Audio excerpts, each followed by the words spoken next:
Welcome to the Further Light Podcast, brought to you and presented by Wisconsin Freemasonry, helping you accomplish your Masonic goals through education and more light.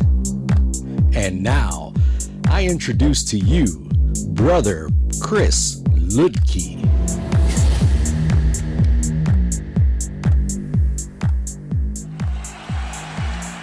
This is Brother Chris Lidke, and today I want to explore Masonry under the Reich, Part 6. Now, this will be the last of this series, and it's been a long series, but it's a big topic, and there are times where I may have dug into things a little bit deeper than maybe I needed to, but I want to give as much of a complete story as I can. I'd rather give too much rather than too little. And today we're dealing with the Forget-Me-Not. We've all heard the story of the Forget-Me-Not, that great symbol of Masonic resistance to the Reich. But how true is it? And does truth really matter given the trauma of the war, something that we've already talked about in terms of the war experience and what happened in Germany during the war for Freemasons and how they dealt with it after? What is the story of the Forget-Me-Not? Not just the story itself, but what is the history? How did we get there? My goal here is to examine the birth of the legend, its history and purpose, while remembering the time and place of its birth. Sometimes truth serves a deeper purpose, even when it isn't true. For today's material, today's episode, I'm looking at Alain Bernheim, The Blue Forget-Me-Not, another side of the story. I'm looking at the Bennett dissertation, which I've been dealing with throughout the past 5 episodes. I'm looking at a piece of education from millersvillelodge.org on the Forget-Me-Not, and I'm looking at the story of the Forget-Me-Not from the Grand Lodge of Iowa website. So without further ado, let's get into part 6 of Masonry under the Reich, the Forget-Me-Not. So what is the Forget-Me-Not? Well, the name, or at least the technical name, means mouse ears, after the shape of its 5 petals. These little blue flowers are perennials, springing up year after year. They grow widely in Europe, Asia, America, even as far as New Zealand. And in many languages, however, this flower is known by its much more common name, the Forget-Me-Not. They symbolize true love, enduring memory, and faithfulness. And we see stories of the Forget-Me-Not throughout many societies. At the start of its flowering season, flashes of blue display dazzling proof to the world that though it may have appeared dead through the long, cold winter, it was only dormant, and come spring it bursts to life, its color begging the world not to overlook it. So why pick the Forget-Me-Not, now that we know what it is? The Forget-Me-Not has always been a symbol of remembrance. In Canada, for example, it is worn every July 1st to remember those who died in World War I. It has also symbolized true love and steadfastness. Its perennial cycle has also been used to symbolize long-awaited return. Henry IV used the Forget-Me-Not as his symbol during his exile in 1398, and retained it after his return to the throne. Those symbols of remembrance, dormancy, and rebirth became closely tied to Masonry in Germany during World War II for obvious reasons, because the craft became dormant and then returned, as we've seen. And so something that symbolizes that is going to be particularly powerful to them. So let's deal with the legend. And here I'm taking this legend. There are multiple versions of it, but I'm taking the version from the Grand Lodge of Iowa website, which has a great write-up on it. I'm going to paraphrase a little. Shortly after Adolf Hitler came to power in 1933, he issued 2 decrees. The first provided for Nazi control over the educational process. The second made membership in Masonic fraternities a crime. A little bit of a simplification. There's a lot that goes into that, but still, it works. Hitler viewed Freemasonry as part of the Jewish conspiracy and wanted to eradicate it. At this time, there were over 85,000 Masons in good standing in Germany. Adolf Eichmann, who would later play an important role in Hitler's final solution, raided the Grand Lodges of Germany and confiscated their records, including the names and addresses of 80,000 German Masons. Lodge property was confiscated, and Eichmann secretly issued orders that Masons should be put to death. His orders were followed. And again, I'm just reading down the story here. The remaining 5,000 German Masons, whose records had not been found, immediately went underground, hiding their records, lodge paraphernalia, and identifying jewelry. Active Freemasonry in Germany ceased to exist. In 1934, members of the German Grand Lodge of the Sun, one of the pre-war Grand Lodges, one of the Prussian lodges, began wearing the blue forget-me-not instead of the traditional square and compass on their lapels as mark of identity for Masons. This was a Masonic secret that we are told was never broken. Throughout the entire era of Nazi domination, little blue forget-me-nots appeared on the lapels in cities, even in concentration camps, worn by brothers whose love of freedom, learning, and Freemasonry remained strong even under repressive Nazi rule. Now, we are also told in other versions that it was worn on the back of the lapel and felt for to prove membership. In 1947, when the Grand Lodge of the Sun was reopened, a pin in the shape of the forget-me-not was adopted as an emblem of that first annual convention by those who had survived the bitter darkness of the Nazi era and were now able to openly rekindle the light of Freemasonry. In 1948, the first convent of the United Grand Lodges of Germany also adopted the pin as an official Masonic emblem, honoring those brothers who had been forced to shelter in the light of Freemasonry within, but dared to wear the little flower openly. The tradition of using the blue forget-me-not as a tribute to those whose fidelity to the fraternity set them apart was also used by the Masonic Brotherhood of the Blue Forget-Me-Not that recognizes the contribution of Masonic educators. So, that's our legend. And I could go through point by point and cover issues that are there that aren't entirely accurate based on what we found. But I'm not going to do that. I want to take this apart and focus not on its inaccuracies, but on its purpose. So let's look at the history of this legend, where it comes from. Now, after the war, there are delegations that are sent by the Masonic Service Association to Europe in the aftermath of the war. Their job is to report on the status of Freemasonry on the continent. 2 delegations were sent to Germany, one in 45 and one in 49. The delegations were organized and led by Ray Denslow, past Grand Master of Masons in Missouri. The second delegation was led by George Edward Bushnell, Grand Lieutenant Commander of the Supreme Council for the Northern Masonic Jurisdiction, and Martin Dietz, past Grand Master of Masons in New Jersey. This delegation received the most information regarding Masonic persecution in the country. The majority of this information came from Theodor Vogel, a name that we came across before. He's going to be responsible for a lot of those ideas about burying the past. It would only be revealed later that the information gained by this delegation was a clever fabrication by Vogel. At least, it appears that much of this misinformation regarding Nazi persecution of Freemasons and Masonic collaboration with the Nazis between 33 and 45, even if it did not originate with Vogel, was propagated by him at the time. Now I'm moving on to read from Bernheim. The report to the Masonic Service Association, signed by Denslow and Dietz, proves that American delegates received biased and incomplete information. It did not mention once the symbolic Grand Lodge of Germany or the Supreme Council for Germany, both founded in 1930, and the only German Masonic bodies which openly resisted Hitler. Nor did it mention the declaration of Prussian Grand Lodges who openly supported Hitler in 33 and 34.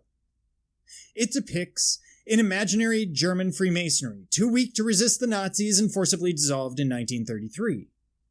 That information, which reflected the agreement to forget the past, mostly originated from Theodor Vogel. Under the leadership of Theodor Vogel, the Grand Lodge of Ancient Free and Accepted Masons in Germany was originally founded in 1949. Had the American delegates been fully informed of the attitude of most German Masons in the 1930s, their report would have been very different. Just as we see now, you're seeing how muddy the situation actually was. Vogel is also the most likely instigator of the popular forget-me-not myth within Masonic circles. The story recounts how Freemasons, beginning with the Grand Lodge of the Sun, Vogel's original Grand Lodge, knowing that their eradication was imminent, adopted a lapel pin in the style of a small blue forget-me-not flower to replace the common square and compass worn at the time.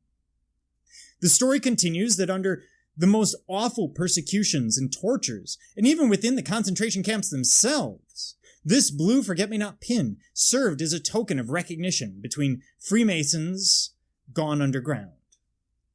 Many lodges in the years after the war were named after this popular flower. Masonic stories and honorary bodies were constructed for Masonic writers, scholars, and authors, all organized around this myth. In reality, it is quite unrealistic to believe that Freemasons would have worn a badge as a secret means of recognition during the time in which wearing a mark or badge which did not originate in the Nazi Party would have been a criminal offense.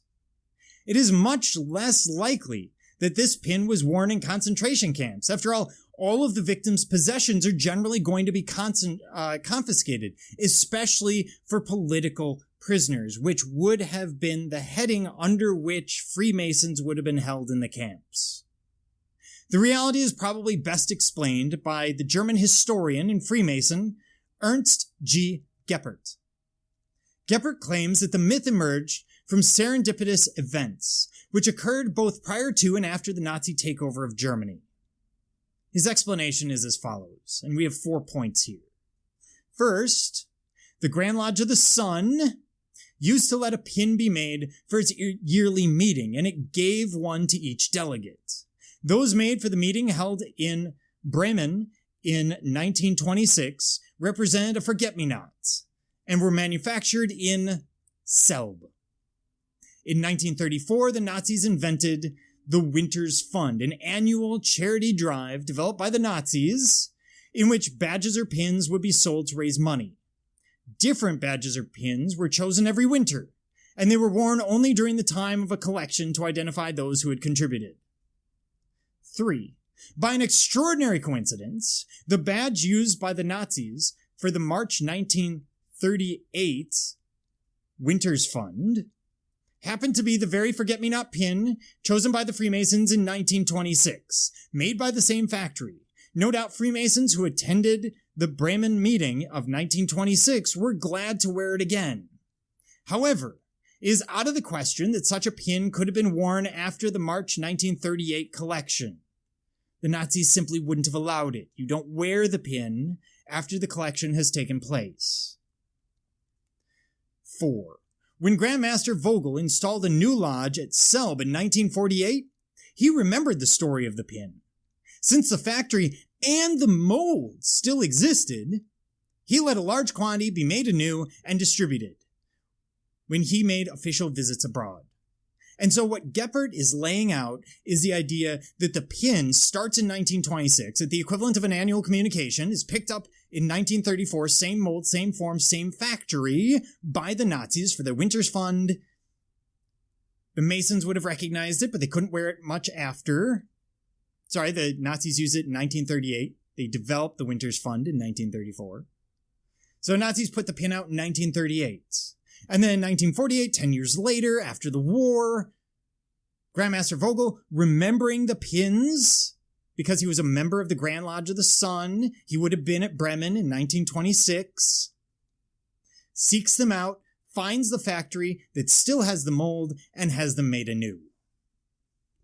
Bernheim also relates that Geppert himself was accompanying Vogel abroad at some point, and at some point heard him tell the mythical story to various Masonic delegations.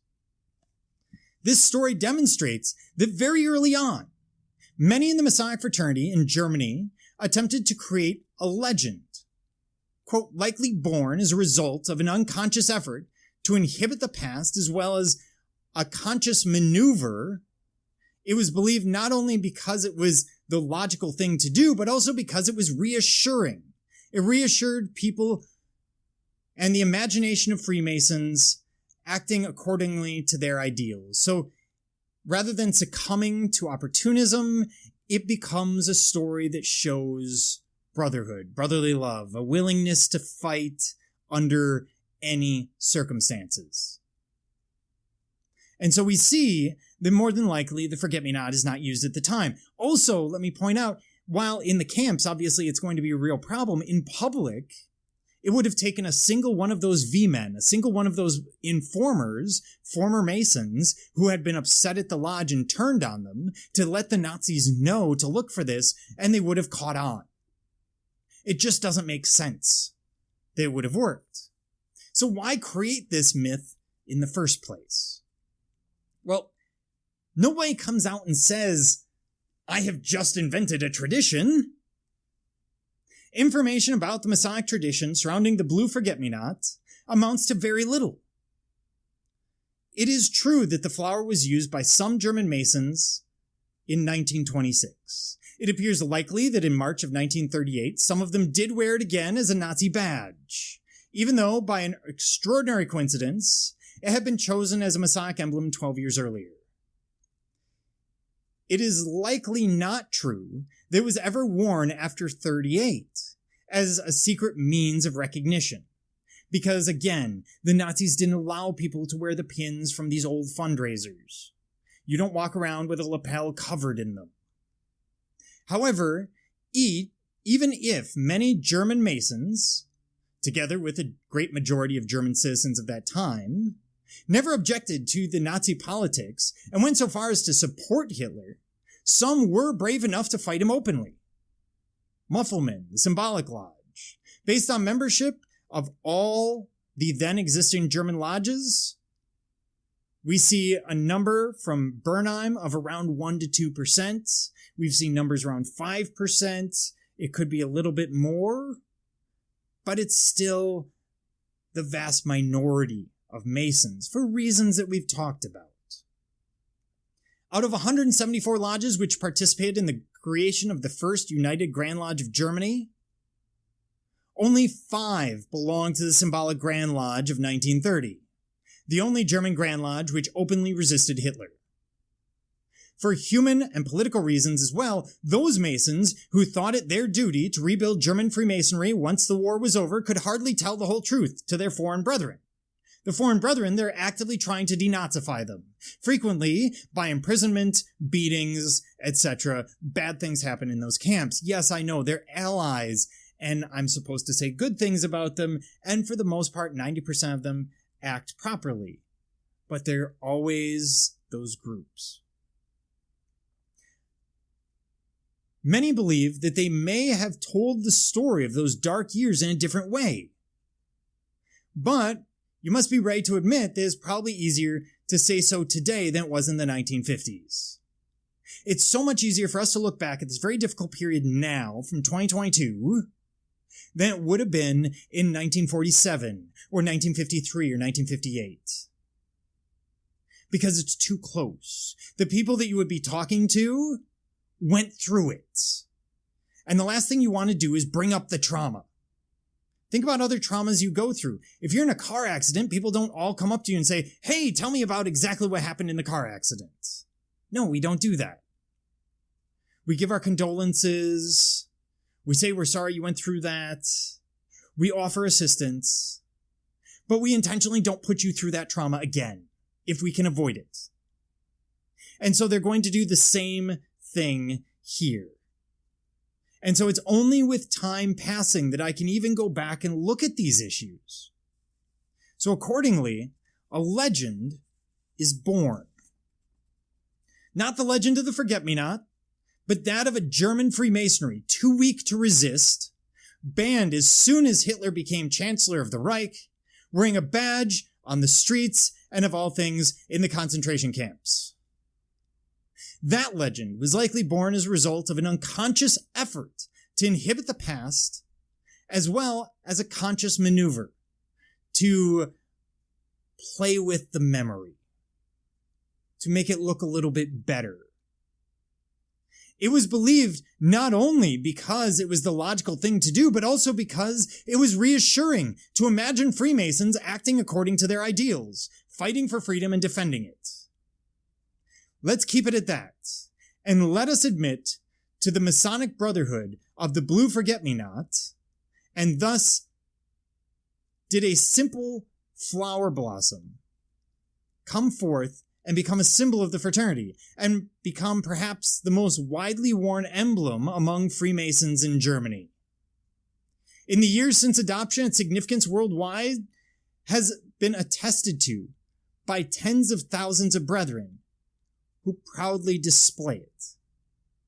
And the question is, if we know the myth isn't true, does that mean that the symbol is somehow wrong? And I would argue that it's not. Because it's not about the history of the symbol. It's not about whether or not this is true or possible. It's about the story. It's creating an allegory. We should be very familiar with this. An allegory of brotherly love. An allegory of unity. Regardless, today, the Forget-Me-Not is an interchangeable symbol with Freemasonry. Some use it to remember those Masons who were victimized by the Nazi regime. Some use it to remember the legend of those who wore it in secret, refusing to allow the light of Masonry to go out, even in the darkest days of war. In modern Freemasonry, it is now commonly worn to remember those who have died as a symbol that while they may be gone, they are not forgotten. Worldwide, tens of thousands of brethren display it with meaningful pride. The history of the Forget-Me-Not is laden with legend and symbolism, and quibbling over historical accuracy merely clouds the true intent of the story. We don't argue over other elements, other allegories that exist within the craft, and whether they're real or not, and why do we argue with this one? It's one thing to understand it, which is what I'm trying to do here, but to understand it also means we must understand the purpose, which is a larger one.